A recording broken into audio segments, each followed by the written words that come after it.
Gostaria de te convidar a abrir a palavra do Senhor em 1 Reis, livro de 1 Reis, capítulo 19.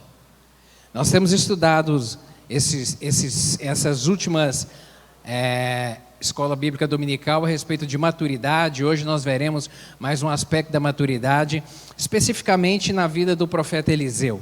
Como que o Senhor Deus trabalhou e lapidou a vida desse homem para um ministério realmente grandioso que Deus tinha para a sua vida.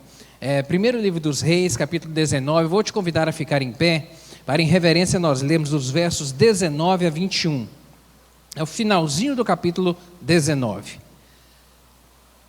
1 Reis, capítulo 19, a partir do verso 19, diz assim: Partiu, pois, Elias dali e achou a Eliseu, filho de Safate, que andava lavrando com 12 juntas de bois adiante dele, e ele estava com a 12ª. Elias passou por ele e lançou a sua capa sobre ele. Então deixou ele os bois e correu após Elias e disse: Deixa-me beijar meu pai e a minha mãe, e então te seguirei. E ele lhe disse: Vai e volta, porque que te tenho eu feito?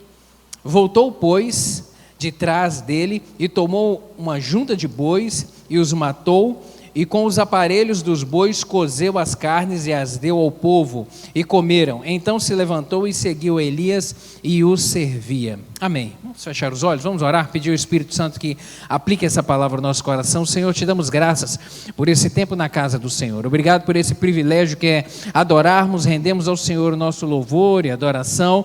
E agora, Pai, que vamos nos assentar em volta da Tua palavra. Fala conosco, Espírito Santo.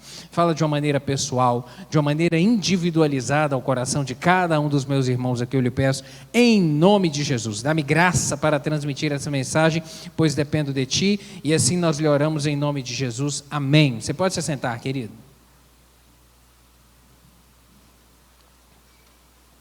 Eliseu, filho de Safate, foi o sucessor do profeta Elias. O profeta Elias foi um homem que teve um ministério realmente extraordinário.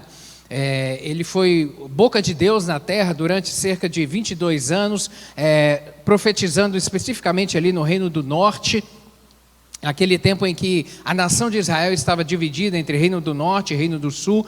Deus levantou para poder ser a voz do Senhor ao povo ali do Reino do Norte, durante um período de aproximadamente 22 anos, e quem governava naquele tempo era Acabe, o rei Acabe. O rei Acabe foi um dos piores reis da nação de Israel, no sentido de levar o povo a se afastar do Senhor, idolatria e realmente tudo de nefasto e ruim esse homem implementou em Israel para afastar o coração do povo realmente do Deus verdadeiro.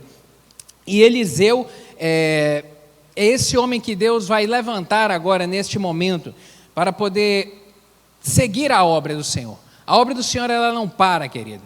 Nós temos durabilidade, nós temos um tempo nessa terra. Deus sabia que o tempo do profeta Elias já estava se findando e a voz profética não podia encerrar. Deus desejava continuar falando como continua falando até os dias de hoje, e Deus agora vai preparar o sucessor de Elias. Elias, que foi um homem usado por Deus e que operou milagres realmente da parte do Senhor extraordinário. Fez um machado flutuar, multiplicou o azeite da viúva, trouxe vida a um rapaz que tinha acabado de morrer. Foi instrumento de Deus para curar a lepra, uma doença incurável de um chefe de um exército, do rei da Síria. Então, muitos sinais o Senhor operou através de Elias, mas o tempo do ministério dele estava chegando ao fim. E agora o Senhor precisava preparar, e ele começa agora a lapidar Eliseu. Nós veremos aqui algumas coisas a respeito do início dessa caminhada, uns segredos aqui desse homem de Deus que desenvolveu um ministério realmente impressionante. E com graça do Senhor, o ministério dele foi um ministério que foi muito longevo, durou cerca de 50 anos.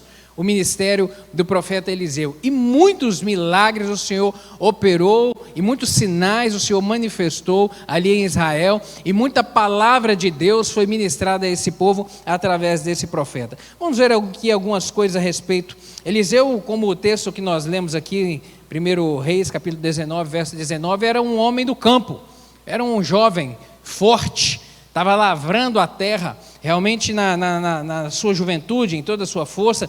E o texto diz que Elias passa por ele. Elias não parou, não conversou, Elias não o convenceu de absolutamente nada. Elias fez apenas uma coisa: lançou sobre ele a capa que Elias trazia. A capa era algo que as pessoas utilizavam para poder se aquentar. As noites no deserto eram muito frias, e todos os homens que caminhavam, que trilhavam jornadas, carregavam consigo uma capa, que era justamente para poder se proteger e esquentar durante a noite. Então Elias tinha uma capa, e ele lançou sobre Eliseu naquele momento que o encontra, e aquilo foi um ato profético, e Eliseu entendeu isso. Ato profético é uma ação simbólica que é realizada com base na fé e direcionada por Deus, e que tem o objetivo de manifestar o sobrenatural no mundo físico. Foi um ato profético, e Eliseu entendeu aquilo naquele momento. Quando o manto tocou em Eliseu, ele sentiu realmente algo muito especial, algo que superava qualquer tipo de emoção. Ele entendeu que era o Senhor o chamando para uma obra que ele ainda não sabia o que era, mas era o Senhor realmente tocando nele e o chamando. E ele então, o texto que nós lemos diz que ele beija os seus pais, despedindo-se deles, e imediatamente ele mata os bois que eram o instrumento do seu trabalho. E além dele matar os bois, ele utiliza ali os equipamentos, aquela madeira dos equipamentos ali, ele queima e ele cozinha a carne dos bois, e ele cozinha aqueles bois, e ele distribui, faz na verdade ali um grande churrasco, uma grande festa de despedida. E ele parte para poder seguir Elias nessa jornada, que realmente foi uma jornada impressionante.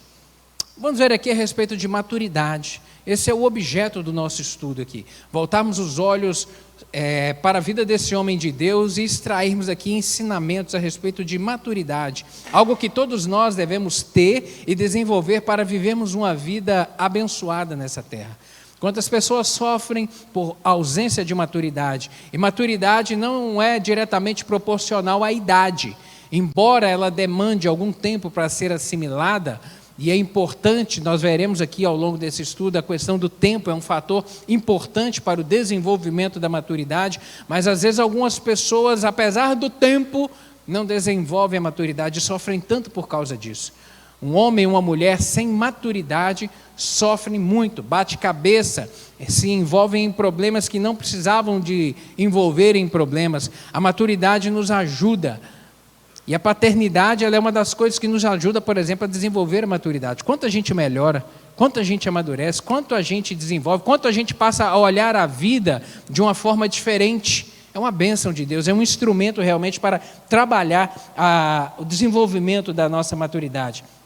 Eliseu, ele estava aqui ocupado no trabalho da lavoura, que era o trabalho do pão do dia a dia, era aquilo que ele fazia diariamente. Mas repito, quando Elias passa por ele, lança a capa, ele realmente entendeu que aquilo não era um gesto comum, era Deus o chamando, era Deus realmente falando com ele, e Deus chamou para um propósito muito maior do que aquela obra que ele estava fazendo naquele momento. Sabe o que eu aprendo de início aqui, querido, com esse exemplo?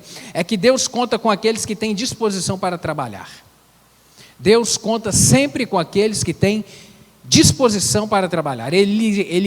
Eliseu não estava com os braços cruzados. Eliseu não estava desocupado. Eliseu não estava à mercê das coisas, não. Eliseu estava trabalhando em um trabalho pesado, um trabalho extremamente duro. E quando nós olhamos para a palavra do Senhor, a vida dos homens e mulheres na Bíblia, desde o Gênesis até o Apocalipse, nós vemos os personagens bíblicos usados por Deus nessa terra para serem boca do Senhor, para operarem, para trabalharem na obra do Senhor, serem instrumentos de Deus. Todos eles estavam ocupados. Deus não conta com desocupado. Desocupado no sentido daquele que gosta de cruzar os braços e ficar com os braços cruzados. Não. O Senhor, Ele olha para aqueles que têm disposição para trabalhar. Porque aquele que tem disposição para trabalhar, ele é como nós ouvimos tanto repetir nessa manhã aqui. Ele é pau para toda obra. Ele é pau para toda obra. Faça chuva ou faça sol, ele tem coragem, ele levanta, ele é diligente. Apesar de ser extremamente ocupado, não, mas é com esses é que Deus quer contar. Porque sabe que tem disposição. A Bíblia tanto condena a preguiça, o ficar de braços cruzados. E o Senhor realmente procura em mim e em você essa disposição, queridos, para nos envolver com a obra dEle, nos servir na casa do Senhor, nos servir na obra do Senhor. A maturidade espiritual não é apenas saber muito da Bíblia, ou ter anos de igreja, mas é estar com o coração sensível e discernir quando é Deus que está falando. Isso é maturidade espiritual. E Deus fala? Fala. Deus fala. Principalmente através da leitura da sua palavra. Quando nos devotamos a investir tempo na leitura dela, o Espírito Santo comunica o nosso coração. Quando estamos na casa dele, o Senhor utiliza homens e mulheres para poder falar a palavra do Senhor para as nossas vidas. Eu costumo dizer que aquele que está aqui, o pregador, ele sabe o que ele fala, mas ele não sabe o que ele diz. Ou ele sabe o que ele diz, mas não sabe o que fala. Porque ele sabe o que fala, porque eu tenho conhecimento, mas aquilo que é a mensagem que o Espírito Santo está falando ao seu coração, eu não sei. Ela é individual. Então Deus fala. Quando dobramos os joelhos para orar, quando começamos a abrir os nossos lábios para louvar, Deus fala de diversas maneiras, querido, de diversas maneiras. Quantas vezes Deus, por vezes, não tem nos chamado a um nível mais profundo de um relacionamento com Ele, de um desenvolvimento com Ele, mas estamos tão presos à nossa rotina, que às vezes não percebemos isso. Quantas vezes o Espírito Santo está incomodando para você desenvolver um relacionamento mais profundo com Ele, ou um envolvimento maior na obra do Senhor, no servir no Senhor. O Espírito Santo está te incomodando, mas porque a nossa rotina de vida, os nossos afazeres, as nossas coisas, elas acabam nos envolvendo e nos distraindo. Entenda, uma das estratégias do inimigo para nos impedir de nos posicionarmos é justamente ele nos lembrar: olha, você tem muita coisa para fazer, você já é muito ocupado, não mexe com isso não. Por vezes o Espírito Santo está te incomodando para você se envolver mais na obra do Senhor, mas o inimigo fala: não mexe com isso não, você já é muito ocupado, você já tem muito trabalho. Não, queridos? A gente faz tempo para todas as coisas. E as nossas prioridades, elas devem ser sempre relacionadas ao reino do Senhor, porque o demais o Senhor vai acrescentando. Por isso que Ele não procura pessoas desocupadas para a sua obra, mas pessoas ocupadas. E Deus quer contar com você para servir na casa do Senhor, para ser instrumento na casa do Senhor. E Deus vai dando graça para você equilibrar as coisas e ser um instrumento dEle, para que o reino dEle avance. Eliseu nos ensina que é necessário a gente escutar e responder. Escutar e corresponder à palavra do Senhor, aquilo que Deus tem para as nossas vidas. Deus fala. Agora compete a mim e a você darmos ouvidos a essa voz e realmente nos posicionarmos como alguém que realmente quer servir ao Senhor e produzir para que o reino do Senhor avance, para que a obra do Senhor vá adiante. Uma outra coisa que a palavra do Senhor nos ensina aqui é que para desenvolver maturidade é necessário ter desapego. Por vezes somos tão apegados às coisas. O texto aqui diz que Eliseu, ele não apenas deixou os seus instrumentos de trabalho, ele não apenas deixou os seus bois e prosseguiu para agora uma nova atividade, um novo ofício, não. O texto diz que ele realmente se desfez daquelas coisas que ele tinha, aquelas coisas que eram tão próximas dele, aquelas coisas nas quais ele estava envolvido, ele realmente se desfez, ele não deixou para trás, realmente ele se desfez de tudo aquilo, para que não tivesse a possibilidade dele voltar. Ele estava realmente determinado, para crescer espiritualmente, querido, nós precisamos nos desprender de coisas, desprender de hábitos, por vezes nos desprender de relacionamentos, que tem realmente nos mantido estagnados. Tem coisas que na caminhada da fé enquanto entramos na família do Senhor, e estamos caminhando com Cristo e passamos a conhecer e a relacionar mais o Senhor, o Espírito Santo começa a comunicar no nosso coração algumas coisas que precisamos mudar, algumas coisas que precisamos deixar e outras que precisamos abraçar.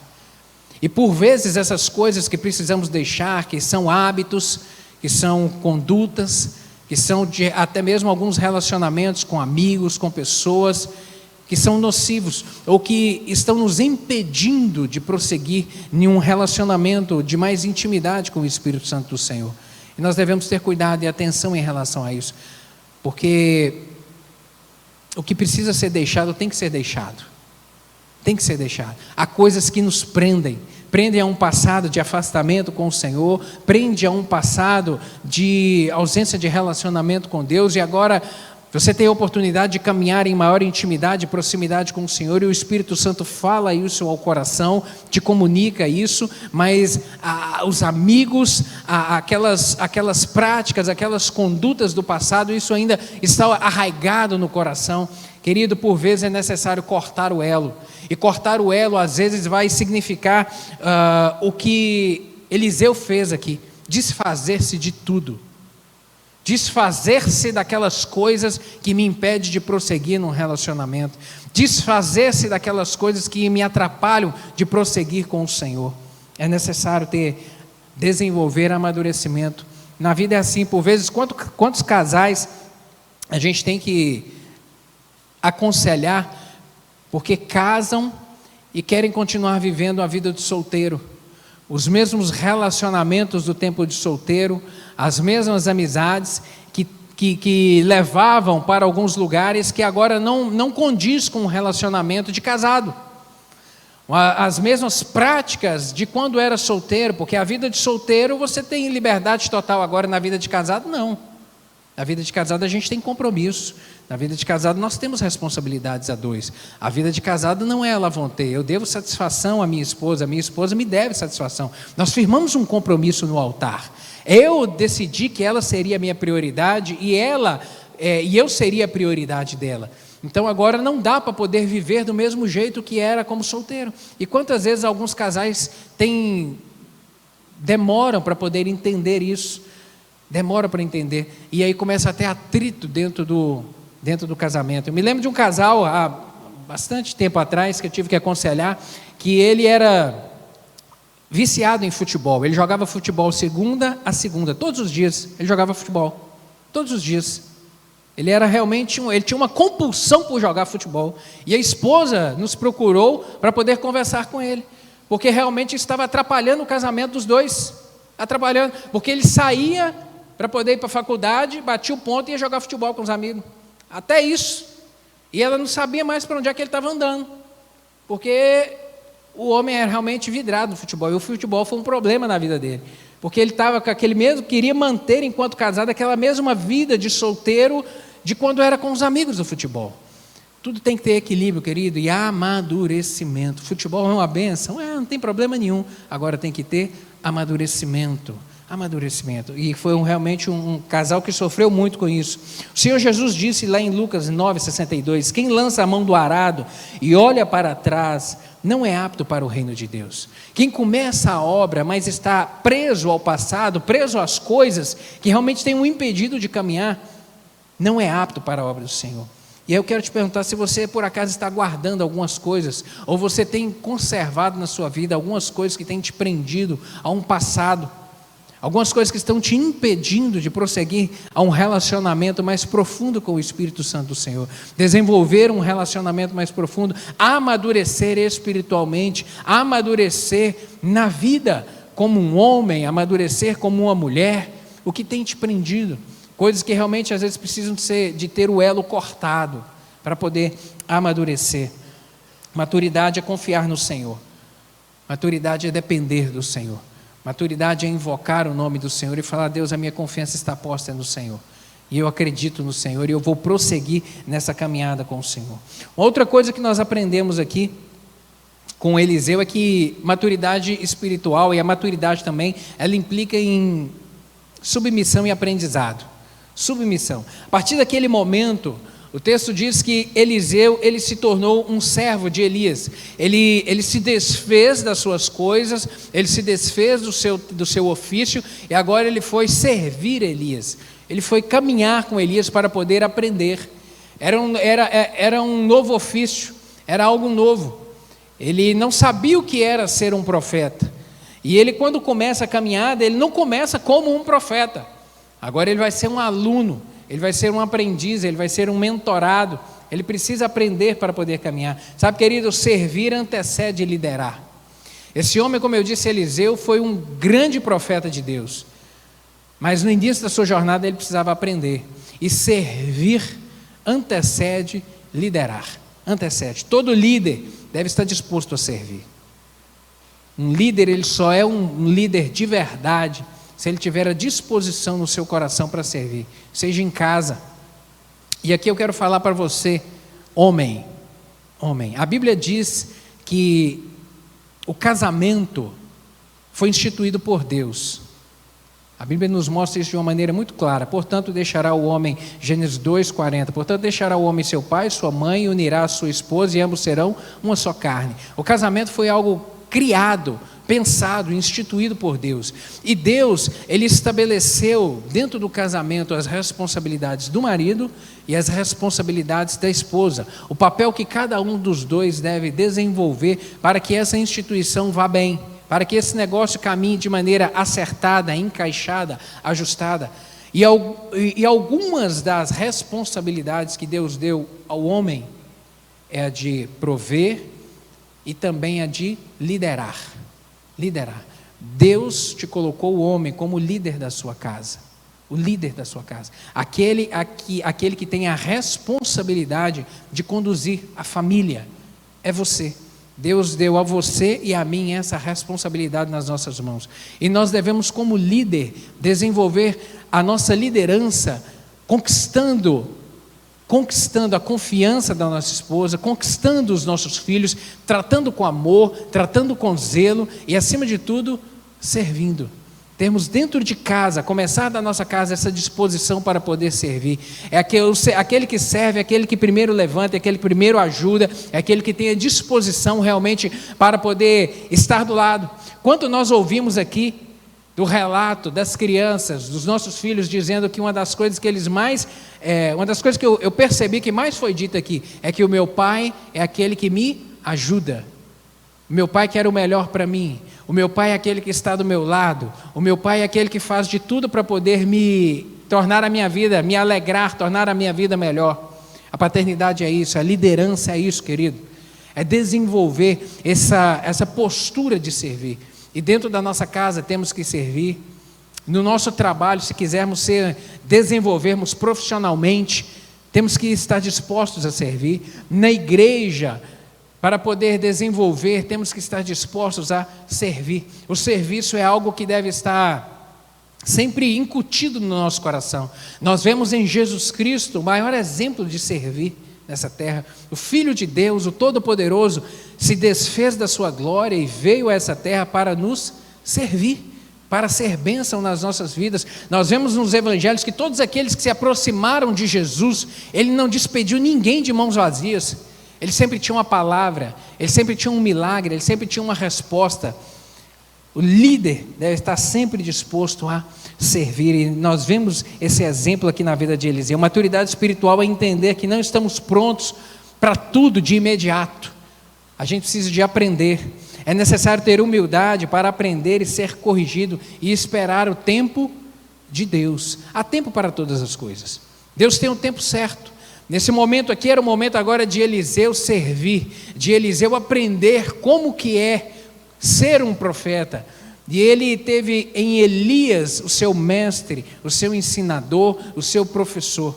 E ele precisou de tempo agora para poder aprender. Liderança implica nisso, querido. Liderança implica nisso, em ter essa disposição de aprender e essa disposição de servir. Algo mais que nós vemos aqui nessa caminhada de maturidade espiritual de Eliseu é que a maturidade ela requer uma perseverança até o fim. A gente não pode parar pelo caminho.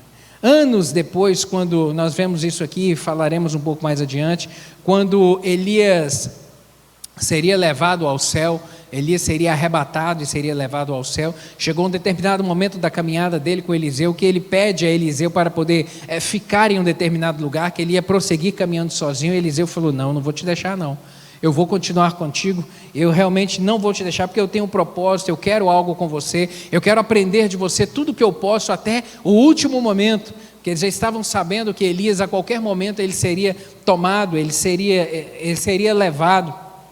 Ele seguiu Elias até o fim, porque ele queria receber algo que ele desejava, e no seu coração ele sabia o que ele era. Eliseu desejava ter aquela mesma graça que estava sobre a vida de Elias, na verdade uma porção dobrada do que estava, do poder de Deus derramado sobre aquele homem. O que eu aprendo com isso, querido, é que muitos começam bem, mas às vezes param no meio do caminho. Muitos começam bem, mas param no meio do caminho, desistem ou cansam de prosseguir. Na Bíblia nós vemos exemplo de pessoas que começaram muito bem. Sansão, por exemplo, começou muito bem, um juiz, um homem levantado por Deus que seria usado para liderar o povo de Israel. Começou muito bem, mas terminou muito mal, porque em algum momento dessa caminhada o seu coração se afastou do Senhor. Gente que começou muito bem também, eu me lembro do rei Saul, começou muito bem a sua história, muito bem, primeiro rei de Israel, tinha tudo para poder viver, gozar de uma vida plena, de abundância, de alegria, liderando o seu povo, mas terminou muito mal a sua história. Sabe, queridos, não pare no meio do caminho, não pare, não esmoreça, não se canse. Por vezes na caminhada da vida a gente cansa, mas é no Senhor que nós somos o quê? Renovados. É o Senhor que nos anima, é o Senhor que nos encoraja, é o Senhor que nos desperta, é o Senhor que nos levanta, é o Senhor que realmente nos coloca para frente, nos momentos de maior abatimento que nós enfrentamos. As nossas forças são renovadas nele, mas a nossa fé deve estar sempre firmada naquele que é o alicerce, que é Cristo.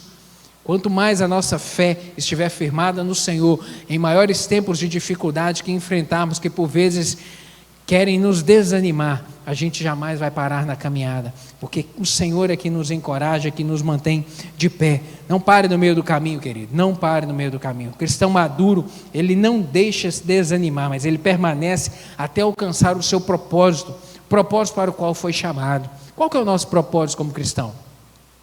Servir ao Senhor. Qual é o nosso propósito? Você como crente, qual que é o seu objetivo final da sua vida? Ir para o céu. Isso aqui tudo vai passar. Um dia eu vou passar, você vai passar, todos nós passaremos daqui. As coisas que ajuntamos, tudo ficarão aqui. Ontem eu estava lendo um feed no Instagram, falando de daqui a 100 anos. Daqui a 100 anos, 2120, se Jesus não voltar até lá, a sua casa vai ser usada, estará sendo usada por pessoas que nunca te viram, e nem te conhecem, e de repente nunca vão ouvir falar de você. As coisas que você tem de valor, de pertence, outros estarão usando, e nem darão conta a respeito de você, nem se importarão com você, nem lembrarão ou saberão do seu nome. Por exemplo, quem lembra aqui, quem sabe o nome do seu tataravô? Não sabe, não sabemos. Outras pessoas ocuparão os nossos lugares. Então estava pensando e meditando a respeito disso. O que são as nossas prioridades, querido? Tudo vai passar. Tudo aquilo que a gente dá muito valor hoje, outros estarão no seu lugar utilizando amanhã, porque a sua vida vai ter passado e o seu nome será esquecido. O que nos resta depois dessa vida é apenas a eternidade com o Senhor, ou para aqueles que não decidiram caminhar com o Senhor, o juízo final. Uma vida longe do Senhor, o inferno. Então eu e você, o que nos move, o que tem que nos mover, o que tem que ser o nosso combustível, meu Deus, eu quero caminhar com o Senhor até o final. Isso é entender e desenvolver maturidade, entendendo que as coisas da vida, tudo vão ficar aqui, tudo vai ficar aqui. E a maior relevância que nós temos que dar realmente é o Senhor, é a vida eterna, é vivermos com o Senhor, temos a presença dEle hoje conosco. A presença do Senhor melhora tanto a nossa vida, melhora tanto a nossa casa, melhora tanto o nosso coração, quando relacionamos com o Senhor, é uma bênção. Prosseguindo aqui, nós vemos essa caminhada do profeta Elias e Eliseu, eles passaram por 3 cidades aqui que a gente precisa de fazer referência a elas. Gilgal, a primeira delas é Gilgal. Nesse processo de amadurecimento, eles percorreram as cidades de Gilgal, Betel e Jericó. E aqui há algumas coisas para nós aprendermos relacionados a esses locais. O primeiro local aqui foi Gilgal. Depois que Eliseu queima aqui os seus equipamentos, o seu equipamento de trabalho, começa nessa caminhada com Elias, o primeiro lugar que eles param é Gilgal. E Gilgal é um lugar muito representativo, é o local onde havia um memorial, que lá no tempo de Josué, Deus ordenou a ele que fizesse. Quando o povo de Israel está para entrar na terra prometida, na terra de Canaã, eles precisavam de atravessar o rio Jordão, e Deus faz as águas do Jordão secarem, o rio parou de correr, e enquanto o povo estava atravessando, Deus deu uma ordem a Josué, para ele pegar 12 pedras do meio do rio, e ao atravessar eles iam fazer um amontoado de pedras, era um memorial. Em Gilgal foi feito esse memorial, e esse memorial tinha uma relevância muito grande para o povo de Israel. Naquele lugar foi onde o poder de Deus se manifestou diante dos olhos ali dos israelitas. É naquele lugar que começa esse período de treinamento agora de Eliseu. E Gilgal, ele tem uma importância também muito grande, porque foi onde o opróbrio, a vergonha do Egito foi retirado do povo de Israel. Josué capítulo 5, verso 9, a palavra do Senhor vai dizer o seguinte: disse mais o Senhor a Josué: hoje retirei de sobre vós o opróbrio do Egito. Por isso o nome daquele lugar se chamou Gilgal até o dia de hoje. O povo de Israel viveu cerca de 430 anos no Egito. Um tempo de humilhação, um tempo de sofrimento, um tempo de agonia, um tempo onde eles eram escravos e amargaram um sofrimento muito grande na sua história durante um período longo, 430 anos, um período realmente muito difícil, mas clamaram ao Senhor, pediram misericórdia a Deus, e Deus respondeu o clamor, enviou a provisão para poder libertá-los do Egito, e com mão forte os tira do Egito, e agora o Senhor vem trazê-los e os coloca na terra onde o Senhor havia prometido a Abraão há tantos anos atrás, e agora eles chegam naquele lugar para poder viver numa terra que era a sua terra, que Deus havia planejado a levá-los ali desde o início de todas as coisas, e agora eles entram ali. A atitude de Deus em remover para sempre ali aquela humilhação, aquela marca de vergonha na vida deles, foi simbolizada através do ato da circuncisão. A circuncisão é como a cirurgia da fimose no homem nos nossos dias de hoje, e é isso que foi feito naquele momento ali. Josué capítulo 5, verso 2, a palavra do Senhor vai dizer isso: naquele tempo disse o Senhor a Josué: faze facas de pedra e torna a circuncidar segunda vez os filhos de Israel.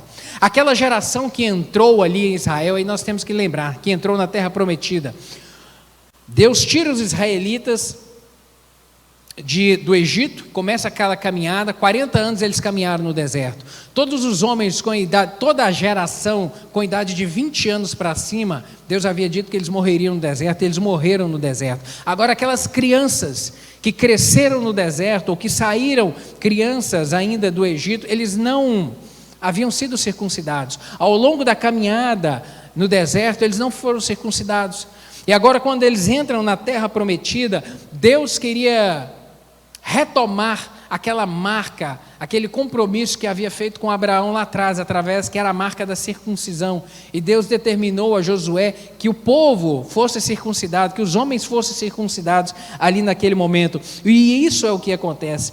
E aquilo tinha uma simbologia, porque ao cortar aquela carne, Deus estava simbolicamente cortando o relacionamento do seu povo com aquelas coisas do passado, com as marcas do passado, com as memórias do passado, com aquilo que trouxeram aquelas coisas, a má influência do Egito, a má influência daquele povo que era um povo politeísta, que era um povo pagão. Deus estava simbolicamente cortando aquele elo com o passado do Egito, o elo do seu povo. A circuncisão representava uma marca física de um compromisso, de uma aliança de Deus com o seu povo, e realmente era um povo separado por Deus, e Deus decidiu e queria que aquele povo vivesse um padrão de excelência na moralidade, excelência nos costumes, excelência na adoração, excelência na prática. E vemos como o povo de Israel é tão diferente quanto os seus vizinhos aqueles que o cercavam. Deus queria um crescimento de maturidade para o seu povo. Por isso era necessário compromisso, aliança. Gilgal simbolizava, querido, um novo recomeço para o povo de Israel. Um novo recomeço. Agora uma fase nova, um momento novo. E eu quero te dizer isso nessa manhã, que não importa o quão distante você possa estar da presença de Deus. Não importa o quão distante você possa ter vivido até hoje da presença de Deus. Não importa as cicatrizes do passado que você esteja hoje carregando, experiências vividas, coisas às vezes muito tristes que você vivenciou. Não importa as experiências difíceis ou as sequelas que você tem trazido até o dia de hoje. Eu quero te dizer que há poder da parte de Deus para inaugurar um tempo novo na sua vida. Há poder da parte de Deus para um novo recomeço na sua vida. Basta apenas você decidir se aliançar com o Senhor, viver de acordo com a sua palavra, levar o Senhor a sério e caminhar com Ele em sinceridade do coração. Há poder da parte do Senhor. Você pode dizer amém por isso? Glória a Deus por isso, glória a Deus por isso. Há poder. O desejo do maligno, eu quero te lembrar disso também. O desejo do maligno é te manter preso às amarras do passado, é te manter preso às amarras de angústia, às amarras de miséria, de afastamento do Senhor, porque o homem afastado da presença de Deus, ele só experimenta isso: angústia, desilusão, dificuldades. O afastamento do Senhor é algo muito triste na vida do homem. Agora, Deus é um Deus de recomeço, um Deus de novos recomeços na nossa vida. Glória a Deus por isso, porque no Senhor nós podemos ter a oportunidade de recomeçar coisas na nossa vida. É um Deus de misericórdia, bondade e graça. Gilgal também representa o Calvário, porque a palavra, o termo Gilgal, no hebraico, ela é que origina a palavra Gólgota. E Gólgota significa Calvário. E Calvário foi onde Jesus Cristo morreu, lá em Jerusalém, no monte chamado Gólgota, no monte chamado Monte da Caveira. Calvário significa também caveira. É aquele monte terrível, aquele local onde Cristo realmente morreu, padeceu, para com o seu sangue redimir a mim e a você, redimir dos nossos pecados. Tinha essa simbologia. Calvário é lugar de morte. E da nossa parte, em relação a esse sacrifício de Jesus Cristo, nós devemos corresponder a isso. De que maneira? Reconhecendo, em primeiro lugar, que Ele é o nosso Senhor e Salvador, reconhecendo que só há vida no Senhor Jesus, e decidir de uma maneira firme seguir a sua palavra, seguir os seus ensinamentos, alinharmos a nossa vida de acordo com a palavra do Senhor. Hebreus capítulo 12, verso 14 vai dizer: segui a paz com todos e a santificação, sem a qual ninguém realmente verá o Senhor. É somente caminhando com o Senhor e vivendo uma vida reta e santificada que nós somos lavados, remidos no sangue do Cordeiro. Glória a Deus por isso. No processo do amadurecimento cristão é necessário, querido, sacrificar algumas coisas, matar alguns hábitos, algumas condutas, posturas que realmente podem nos prender a um passado de afastamento com o Senhor. Outra coisa que eu aprendo aqui também é que a próxima cidade que eles caminham, eu disse que foi Gilgal, a próxima seria Betel. Eles chegam até Betel, e Betel é um local também muito representativo para Israel e para o povo de Deus. Betel é chamado Casa de Deus. Originalmente esse lugar ele tinha outro nome, era um local que chamava Luz, mas em razão daquele evento do patriarca Jacó, onde ele luta com o anjo do Senhor, e após ter aquele encontro com Deus, ele passa a chamar aquele local de Betel, Casa de Deus. Casa de Deus. Jacó descobriu que em Betel, na casa de Deus, o pecador é bem-vindo. E a situação, referindo-se àquela situação em que ele, Jacó, se encontrava. Na casa de Deus, os anjos, eles estão presentes para poder ministrar. Nessa manhã, esse local, igreja, casa do Senhor, enquanto estamos aqui louvando e adorando, há anjos do Senhor neste lugar, para poder louvar conosco, para adorar ao Senhor conosco. Eu tenho total convicção e certeza disso. Mas também a casa de Deus é onde o próprio Deus está presente. Além dele ordenar anjos para nos servir, para nos abençoarem, para trazer respostas às nossas orações, para operar os milagres que precisamos, mais do que isso, na casa de Deus há a presença do próprio Deus. A presença do próprio Deus que enche o nosso coração, que traz sentido para a nossa vida, que fortalece a nossa fé. O próprio Deus para estabelecer aliança, para fazer promessas conosco. Glória a Deus por isso, glória a Deus pela sua palavra. Em Betel, na casa de Deus, nós crescemos em comunhão. A igreja, é o lugar escolhido, estabelecido por Deus como adoração. É o local esse local aqui é um local onde nós dedicamos a adorar ao Senhor. Aqui é o único local da adoração? Não, nós sabemos disso que não. A sua casa deve ser um local de adoração. O seu quarto deve ser um local de adoração, onde você vai abrir os seus lábios para louvar ao Senhor, para dobrar os seus joelhos e adorar ao Senhor. O local de adoração é onde nós estamos e nós fazemos dele aquele local. Agora, há um lugar específico. A igreja, esse templo, este local, não há nada místico aqui, mas aqui é o local onde nós consagramos a Deus, e aqui tem um único propósito. O único propósito desse local é adoração a Deus. Ele é reservado exclusivamente para isso. Aqui não tem festa, aqui a gente não aluga para evento, não. Aqui é exclusivo para adorar o Senhor, para louvar e exaltar o nome do Senhor. É um local realmente importante na igreja, e não apenas neste lugar, porque quando a gente fala igreja, a gente fala de um local, e a gente fala também de um povo.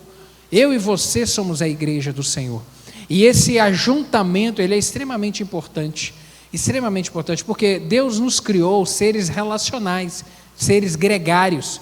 Nós gostamos de ajuntamento, nós sentimos bem junto a outras pessoas, nós não somos seres que crescem isolados, não, nós somos seres gregários. E a importância da igreja na nossa vida pessoal, ela é muito grande, porque aqui nós somos abraçados, aqui nós somos fortalecidos, aqui nós somos encorajados, aqui nós animamos uns aos outros, aqui nós oramos uns pelos outros. A importância da igreja na nossa vida, do ajuntamento na nossa vida, ela é muito grande, querido. Por isso, não negligencie frequentar o culto, não negligencie vir à casa do Senhor para adorar, porque estar aqui em comunhão com os irmãos é de um valor imenso para as nossas vidas. A igreja é onde também nós crescemos em conhecimento e em sabedoria. A igreja é onde nós aprendemos. A palavra do Senhor tem um papel fundamental na importância do crescimento, do nosso crescimento como indivíduo, crescimento tanto na nossa vida emocional, como também na nossa vida espiritual, na nossa vida secular, porque à medida que nos deixamos ser moldados pela palavra do Senhor, a nossa vida vai sendo mudada, os nossos pensamentos vão sendo mudados, a gente passa a decidir e a nos pautar na nossa vida comum, dentro da nossa casa, nos nossos hábitos, nas nossas escolhas, no nosso trabalho, tudo muda pela influência da palavra do Senhor.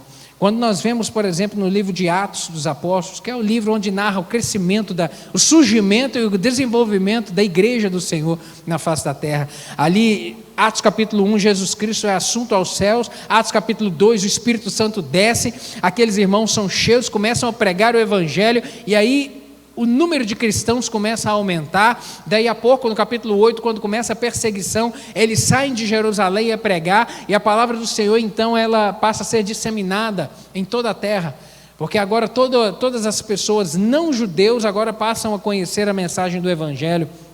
Nós vemos ali o surgimento da igreja, e o surgimento da igreja, quando continuamos a leitura do livro de Atos, nós vemos que a igreja foi crescendo pelo recebimento da palavra do Senhor, porque as pessoas, os homens e mulheres recebiam de bom grado a palavra do Senhor, e não existe mensagem melhor do que essa, não existe mensagem melhor do que essa, uma mensagem realmente que traz esperança para o homem, a esperança tanto nessa vida quanto na vida futura. Quanto o homem sem Jesus vive angustiado em relação às necessidades da vida, angustiados em relação ao futuro, angustiado em relação ao amanhã, inseguro em relação à vida eterna. Qual é o maior temor do homem? A morte, porque ele não sabe o que tem depois da curva, ele não sabe o que tem, ninguém sabe, e Deus colocou uma separação entre o mundo do vivo e o mundo dos mortos. Não há relacionamento, não há diálogo, não há conversa, ninguém que foi para lá volta para cá para poder contar como é que é do lado de lá, ninguém. Deus colocou essa separação, por isso o coração do homem se aflige tanto em relação à morte, a incerteza em relação à morte. Mas na palavra do Senhor, isso traz para nós, a palavra do Senhor traz para nós uma segurança muito grande em relação a isso. Ela traz para nós a mensagem de que existe uma vida após essa vida, existe uma vida a ser vivida após esse tempo nosso aqui na terra, e que quando decidimos caminhar com o Senhor, Nós vemos o próprio Jesus fazendo a promessa de que eu vou para o meu Pai, vou preparar um lugar, João 14,6, vou preparar um lugar para que depois vocês venham a estar comigo. Na casa do meu Pai há muitas moradas, se não for assim não vos teria dito. A palavra do Senhor nos dá esperança em relação ao amanhã, nos tranquiliza o nosso coração. A igreja cresceu em razão da palavra, e a palavra deve ser o nosso alicerce. O alicerce da igreja deve ser exclusivamente a palavra de Deus, e não a palavra de homem nenhum, não o conceito de homem nenhum, não o pensamento ou a filosofia de homem algum, mas exclusivamente a palavra de Deus. Nós temos vivido um tempo onde as pessoas têm falado muitas coisas, pensam, e nós temos acesso a tanta informação, e nesse tempo temos ouvido muitas pessoas, líderes, acrescentarem coisas à palavra do Senhor que não tem. Mas é a minha forma de pensar. Não, querida, a igreja do Senhor. Por isso que nós pregamos, e glória a Deus pela Igreja Batista Moriá, que sempre preza pela pregação sincera da palavra do Senhor. Há 29 anos eu congrego nessa casa, e há 29 anos eu vejo sempre aqui o zelo do pastor Rimac de prezar para que nesse altar seja pregado exclusivamente a Bíblia, e não outro ensinamento a não ser a Bíblia. E a palavra, e a igreja que é firmada nisso, é uma igreja forte, é uma igreja que não é levada de um lugar para outro por ventos de doutrina, porque muitas doutrinas surgem ao longo da vida. Meu Deus, nesses 46 anos de vida, eu tive o privilégio de ser criado na igreja, filhos de pais cristãos, e quanta coisa eu já vi nessa caminhada, quanta coisa você já viu nessa caminhada, quantos ventos de doutrina que se levantaram nesses tempos, meu Deus, quanta gente que enfraqueceu na fé, quanta gente que abandonou o Evangelho porque foi levado por doutrinas de homens. A palavra do Senhor é que mantém a igreja do Senhor, exclusivamente dela. Deus deu à igreja também obreiros que nos ajudam a crescer. Obreiros, homens e mulheres inspirados, chamados pelo Senhor para se dedicarem à obra do Senhor e ministrarem o ofício na casa do Senhor e pregarem a palavra do Senhor, para desenvolver, meu querido, desenvolver esse processo de crescimento. É necessário maturidade para aprender, para desenvolver. Todos somos chamados a comunicarmos a palavra do Senhor. Ide por todo o mundo e pregai o Evangelho a toda criatura, é uma palavra dada por Jesus a todos os seus discípulos. Quem são os discípulos? Eu e você. Não é só o pastor que é discípulo. Todos nós somos discípulos. Todos nós temos essa responsabilidade de transmitir. Por isso que nós incentivamos a igreja, incentivamos as pessoas a conhecer mais, aprofundar no conhecimento da palavra do Senhor. Nós temos um seminário, por exemplo, aqui na igreja, às segundas-feiras. Venha estudar a Bíblia. Se aprofunde no conhecimento da palavra do Senhor. Quanto mais forte, firmado na palavra você estiver, muito menor será a probabilidade de você ser levado por algum vento de doutrina, por algum conceito de homem, porque a palavra é que nos firma, a palavra é o nosso sustentáculo. Um outro caminho, uma outra cidade ao qual Elias e Eliseu chegou foi Jericó. Gilgal, Betel, e na caminhada dos dois eles chegam ainda a Jericó. Jericó foi um local muito representativo para o povo de Israel. Quando eles atravessam ali o Rio Jordão e entram na terra prometida, Jericó foi o primeiro local, a primeira cidade que eles deveriam conquistar. Uma cidade fortificada, era impossível eles conquistarem aquilo na força do seu braço, mas Deus operou ali um grande milagre. Jericó fala de luta. Jericó representa luta, representa batalha, e todos nós temos as nossas batalhas da vida, querido, a enfrentar, todos nós, e é na graça do Senhor é que nós vamos caminhando e vamos vencendo, é na força do Senhor, é Deus que peleja por nós, é o Senhor que peleja por nós. Desde quando Adão e Eva pecaram e que o pecado entrou na nossa história, 3 inimigos o homem passou a ter: o diabo, o pecado e a morte. Desde Adão e Eva, quando pecaram, nós passamos agora, a raça humana passou a ter que pelejar contra 3 inimigos: o diabo, o pecado e a morte. O pior deles é o diabo, porque o diabo é aquele que tenta. Olha só quantas coisas nós combatemos: o combate entre luz e trevas, entre o nosso espírito e a nossa carne, a luta constante da igreja, a luta contra as aflições deste mundo, que Jesus Cristo, lá em João 16, verso 33, vai dizer isso também. No mundo tereis aflições. No mundo tereis aflições. A vida neste mundo realmente é uma vida de aflição. E como eu disse, o diabo é o pior dos inimigos, porque ele é um enganador. E ele tenta fazer de tudo para que o homem pense que ele não existe, desprezá-lo. E o diabo ele não pode ser desprezado, querido, de maneira alguma. Estude a Bíblia e você vai ver que ele é aquele que calunia os servos de Deus. Ele é aquele que faz oposição aos justos, é aquele que remove a boa semente, a semente da palavra que é plantada, ele é aquele que tenta remover, ele é o mestre do engano, ele instiga os homens a pecarem. Ele realmente é o pior dos nossos inimigos, mas a sentença dele já está escrita. Glória a Deus por isso. A sentença de condenação dele já está escrita, porque a palavra do Senhor nos diz que um dia ele e a morte serão lançados no lago de fogo e enxofre, não haverá mais morte, e o inimigo das nossas almas será lançado nesse local de sofrimento eterno. As batalhas da vida, uma das estratégias que nós temos que ter é cuidado com a nossa língua. Temos o domínio da nossa língua. Quando o povo de Israel chegou diante de Jericó, Deus deu a eles uma instrução: vocês vão rodear essa cidade durante 6 dias, e no 7º dia vocês vão rodear 6 vezes, e vão fazer isso tudo em silêncio, calado, não vai ter nenhuma palavra, em silêncio, e vocês só vão falar alguma coisa no momento que Josué ordenar que vocês gritem, e vocês vão gritar e as muralhas vão cair. Deus deu essa orientação a Josué e o povo agiu, obedeceu, e eles obtiveram vitória em razão disso. Sabe, querido, o que eu aprendo com isso? É que o homem ou a mulher que deseja crescer, ter maturidade, precisa aprender a dominar a sua língua. Precisa dominar a sua língua, porque a língua, a palavra do Senhor vai nos dizer que ela promove vida e ela também promove morte. A nossa língua pode ser um grande instrumento de Deus para nos abençoar, como também ser um instrumento de tropeço nas nossas vidas e causar ruína. Quantas pessoas tropeçaram, tiveram grandes prejuízos e grandes problemas porque falaram o que não deveriam fazer, o que não deveriam falar. Quantos casamentos acabaram em ruína porque o homem falou um negócio que não deveria falar? Uma mulher disse algo que não deveria dizer. Quantas pessoas sofrem profissionalmente prejuízos porque falam uma coisa que não deveria ter falado, tinha que ter ficado com a boca fechada, mas porque falou e prometeu, agora vai ter que cumprir. Quanto sofrimento, querido. Temos que ter cuidado. A língua realmente pode causar vida e pode promover também morte. Algumas pessoas não conseguem amadurecer, sofrem derrotas nas suas vidas porque não dominam a sua boca.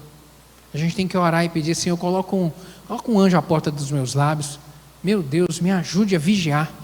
Na hora que eu estiver com vontade de falar, e principalmente nos momentos de emoção, quando às vezes a gente está muito nervoso, está afoito, às vezes dá uma vontade de falar algumas coisas, não fale.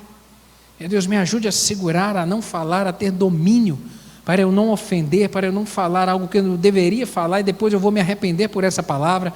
A palavra depois que ela é dita, querido, não tem jeito de dar um Ctrl Alt Del, não tem jeito de selecionar e deletar. Foi dito, não tem como voltar atrás, foi dito. E às vezes vai ser algo que vai ferir, que vai marcar, que vai causar uma cicatriz eterna em alguém. Tenha cuidado com a sua palavra, tenha cuidado com as suas palavras. Aquele que quer crescer, ele tem que continuar lutando sempre, ele não pode parar de lutar nunca. E essa é uma lição que nós aprendemos em Jericó, onde o povo teve que lutar para ter vitória. Não vencemos na força do nosso braço, e nas batalhas nós temos que ter essa consciência. Não é na força do nosso braço que nós temos vitória, é na graça do Senhor. É o Senhor que nos garante vitória, é o Senhor que peleja por nós, é o Senhor que nos capacita, é o Senhor que nos orienta, é o Senhor que nos dá as estratégias certas para nós termos vitória na vida. E por último, depois que eles passam por essas 3 cidades, eles passam por Gilgal, passam por Betel, passam por Jericó, eles chegam até o Jordão. E naquele momento, quando Elias e Eliseu na caminhada, os dois chegam ao Jordão, o texto vai dizer lá no capítulo, lá já em 2 Reis, no capítulo 2, que Elias vai tirar a sua capa, ele toca com essa mesma capa no rio Jordão, o rio se abre, os dois atravessam a pés enxutos.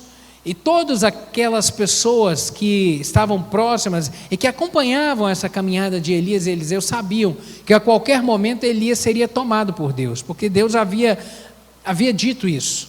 Elias seria tomado, ninguém sabia como. E Eliseu estava junto dele e falou: olha, eu não vou abrir mão de ficar com você até o último momento. Até o último momento. E esse local, Jordão, a gente pode dizer que é um local de visão. A visão é a manifestação do poder de Deus que ocorre naquele lugar ali de uma maneira tão grandiosa, Quando chega ali, em um determinado momento que os dois atravessam o Jordão, Elias vira para Eliseu e fala: olha só, você sabe que a minha hora está para poder findar. Pede-me o que você quer. Pede-me, o que você está querendo? Me pede o que você quer. Abra a sua Bíblia aí, por favor, um pouquinho na frente, 2 Reis capítulo 2. 2 Reis capítulo 2.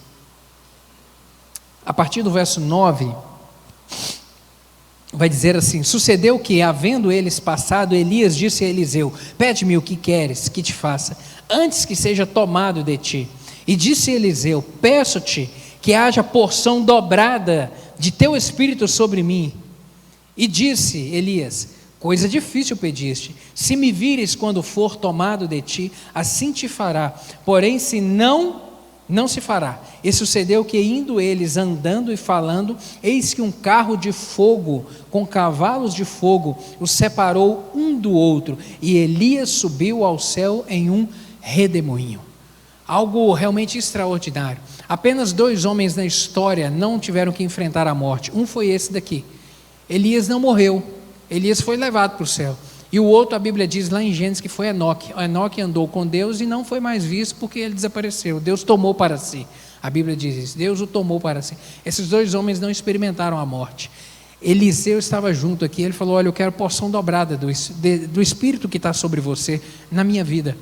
E Elias disse: olha, se você me ver subindo, isso vai acontecer na sua vida. E de fato aconteceu. Elias é levado ao céu nesse redemoinho, e a capa que ele usava, lembra aquela capa lá do início? Ela cai, e Eliseu toma aquela capa, e agora ele começa o ministério profético. Poder, não tinha nenhum poder nenhum naquela capa, aquela capa era só uma simbologia.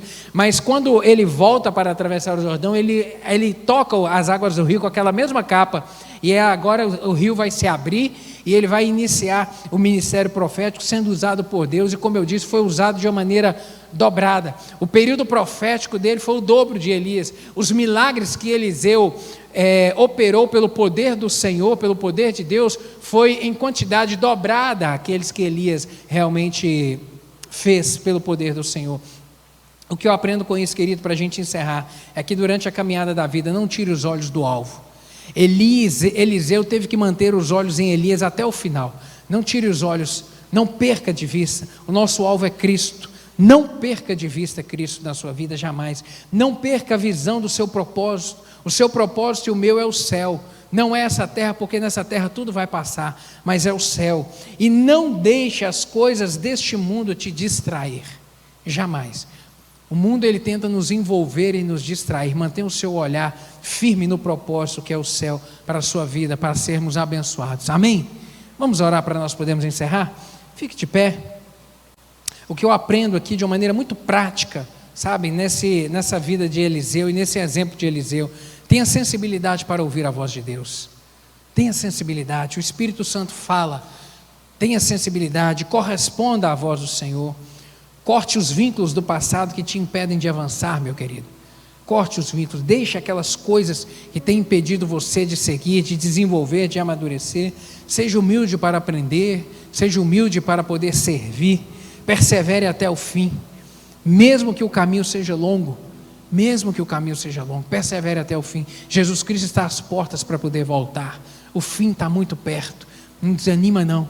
Não esmoreça na sua fé, não. Em nome de Jesus. Vamos orar. Senhor, obrigado, Deus, pela palavra do Senhor. Obrigado pelo teu ensinamento nessa manhã, que é um desafio para as nossas vidas. Obrigado por esse exemplo de Eliseu, que nos mostra, meu Deus, como devemos seguir na caminhada da fé.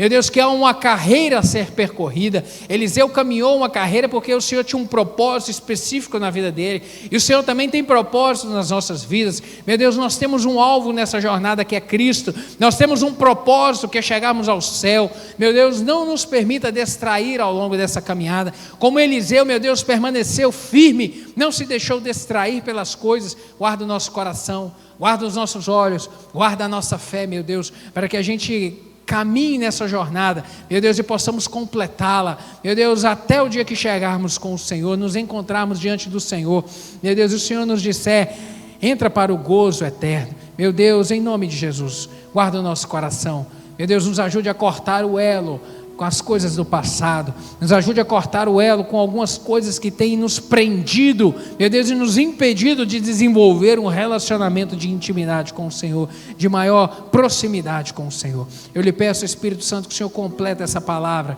no coração de cada um dos meus irmãos aqui, completa, meu Deus, com sinais e prodígios do Senhor, em nome de Jesus, em nome de Jesus. Meu Deus, eu lhe peço que agora o Senhor nos abençoe. Nós vamos para casa, nos despeça em paz, nos guarde, nos conceda um dia abençoado. Abençoe cada pai, meu Deus, a paternidade é algo tão importante. Abençoe, meu Deus, os pais com maturidade, meu Deus, que são exemplo para os seus filhos, que cada pai realmente assuma um papel de líder dentro da sua casa, sendo exemplo e sendo referência, sal e luz do Senhor nessa terra. Nos despeça em paz e que à noite estejamos aqui, meu Deus, para prestarmos um culto ao Senhor de louvor, de adoração e de gratidão. É assim que eu lhe oro, em nome de Jesus. Amém. Que o amor de Deus, a maravilhosa graça de Jesus e a comunhão do Espírito Santo, meu querido, esteja sobre você e a sua casa, hoje e para sempre. Amém. Vá em paz. Deus lhe abençoe.